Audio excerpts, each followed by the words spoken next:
মুখ্যমন্ত্রী রাজ্যে তিনি যে কোনো জায়গায় যেতে পারেন। আমরা ভারতীয় হিসেবে প্রত্যেকের জায়গায় যেতে পারি, এটা নিয়ে কোনো সমস্যা নেই। বিষয়টা হচ্ছে যখন সন্দেশখালীর মা বোনেরা অত্যাচারিত হচ্ছিল দীর্ঘদিন ধরে, তাদের জমি লুট হচ্ছিল, শারীরিক অত্যাচার হচ্ছিল, তাদেরকে মাঝরাত্রে পার্টি অফিসে নিয়ে গিয়ে পিঠা তৈরি করা হতো, সেদিন মুখ্যমন্ত্রী যাননি। একজন মহিলা হিসেবে তার যে কর্তব্য করা উচিত ছিল সেটা তিনি করেননি।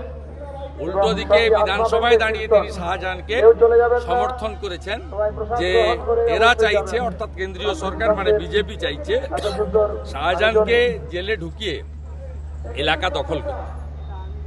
সন্দেশখালীর মানুষ মুখ্যমন্ত্রী এবং তার দলকে গত লোকসভা নির্বাচনে রিজেক্ট করেছে। রেখা পাত্র 7,000 ভোট লিড পেয়েছে সন্দেশখালীতে। বসিরহাট আমরা জিততে পারিনি, তার কারণ 50%-এর বেশি, 60%-এর কাছাকাছি মুসলমান ভোট আছে।